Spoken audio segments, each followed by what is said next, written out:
Imagine an enemy that never sleeps, an army that's been on the march for decades, relentlessly swallowing up fertile land, wiping out livelihoods, and putting billions of people at risk. This isn't science fiction, it's the cold, hard reality of desertification. But what if we could finally stop it? What if we could actually fight back? You know, for generations, we've basically just watched as the world's deserts have expanded, consuming farmland the size of entire countries. We've tried everything, planting massive walls of trees, desperately irrigating, but for the most part, we've been losing. The battle against the sand has been a story of retreat. But what if that whole story, that whole approach was wrong? What if the solution wasn't just to hold the desert back, but to completely transform it from the inside out?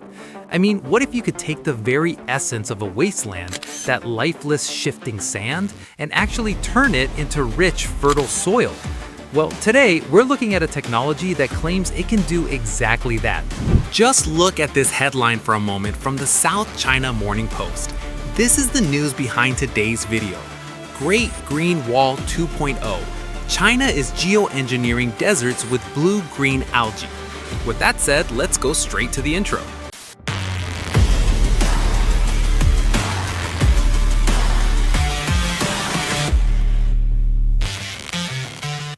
The algorithm buries channels that show the truth like mine every single day. The only thing that fights back is you. One like, one subscribe, turn on the bell icon. That's how the truth about China survives on YouTube. Don't let it disappear. Thank you very much. So here's the game plan for this explainer. We're gonna break this whole thing down. We'll start with the enemy, the unstoppable desert. Then we'll uncover the soilization breakthrough that was born in Chongqing. We're gonna witness a flat-out miracle in the wasteland of the Ulan Buhar Desert, explore China's high-tech edge, and then ask the big question, is this a gift to the world? And finally, we'll get into whether this is a truly permanent transformation. Okay, so first things first, we have to understand the sheer scale of this problem.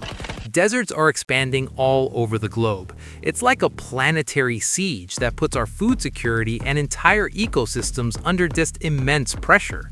Honestly, this creeping crisis has been one of the biggest environmental challenges of our time, and we've had very few effective, large-scale solutions. But our story really begins far from those dry front lines, in the humid city of Chongqing. It's here that Professor Yiji Zhen and his team at Chongqing Jiaotong University had this profound realization. They looked at sand not as a chemical problem, but as a mechanical one. Now this right here is the light bulb moment. Sand exists in what scientists call a discrete state. The easiest way to think about it is like a jar full of marbles. They're all loose, they're separate, there's nothing holding them together. So water, nutrients, they just fall right through. But soil is different. It can be rheological, which means it's kind of moldable when it's wet and it's solid when it's dry. This dual state is what allows it to hold on to the very elements of life. Professor Yi's goal was to give sand that exact same ability. So how did they do it? Well, the process sounds almost deceptively simple. First, they take the sand and mix it with a non-toxic, totally eco-friendly paste made from plant cellulose. This paste creates what they call an omnidirectional integrative constraint, or OD for short. Basically, it's a binding agent, like a magic glue, that coats every single grain of sand, forcing them to stick together and start behaving like soil, holding water and giving roots something real to cling to. Okay, theory is one thing, but the real test came back in 2016. The team took their invention to the Ulan Buhar Desert in Inner Mongolia, one of China's most brutal, difficult environments. They treated a barren sand dunes about the size of 2 football fields, planted some seeds, and then they waited. The results were, well, they were staggering. They didn't just grow a few plants, they had a full-blown, massive harvest. On average, their sorghum crop yielded 789 kilograms per mu, which is a traditional Chinese unit of area. Let me be clear, this was from land that was nothing but dead sand just a few months ago. And this table right here illustrates just how revolutionary that number is. So the average yield was 789 kilograms per mu, and they hit a maximum of 932. Now compare that to China's national average for sorghum grown on traditional, established farmland in 2017, which was only 324. Let's just look at that visually because it's pretty stunning. The national average is sitting down here at 324. The average yield from the desert plot is all the way up here at 789. That is not a small improvement. They were getting yields more than 2 times higher in the middle of a desert than the national average on regular farmland. So the key takeaway is they didn't just make the desert farmable, they made it hyper-productive. But it wasn't just about the crops. An entire ecosystem literally started to emerge from the sand. Over 70 different species of plants took root, and pretty soon, those plants attracted insects and animals.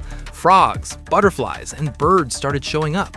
The area even became a habitat for foxes and other small mammals. A living crust of algae formed on the surface, naturally fixing nitrogen right into the new soil. They hadn't just built a farm, they had resurrected an ecosystem. But a reborn ecosystem is just a beginning.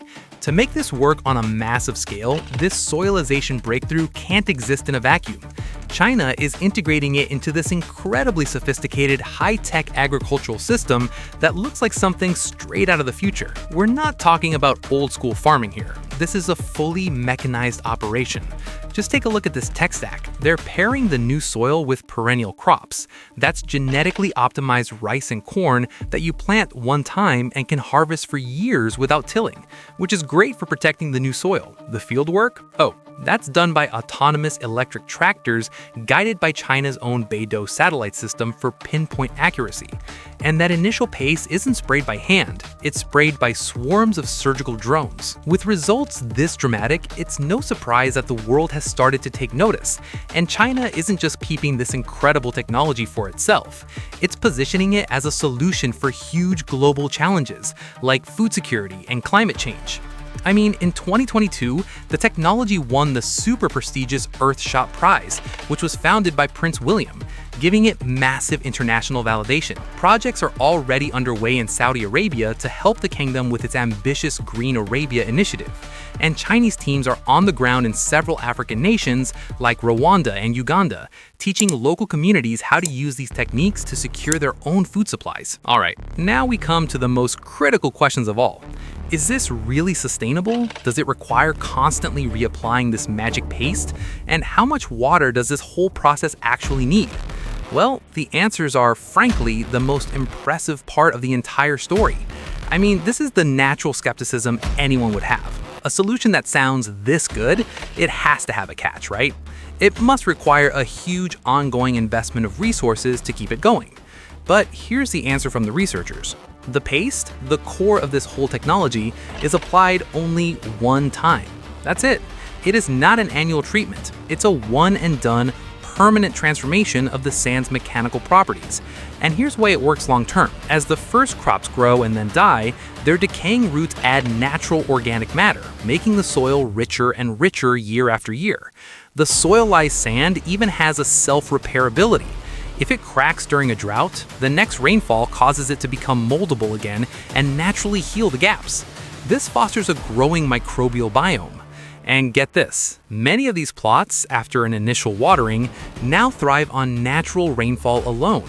It becomes a living, self-sustaining system. This whole project is just such a powerful statement. It's a testament to a totally different way of thinking about our planet's biggest challenges.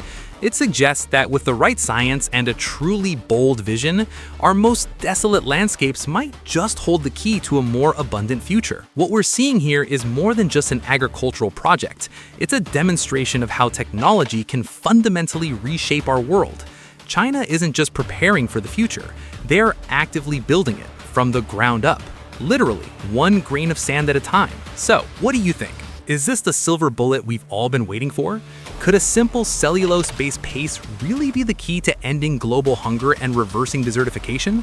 We really want to hear your thoughts. Let us know what you think down in the comments. If you found this ecological miracle as mind-blowing as we did, do us a favor and smash that like button. And be sure to subscribe for more deep dives into the technologies that are shaping our world. Thanks for watching, and we'll see you in the next one.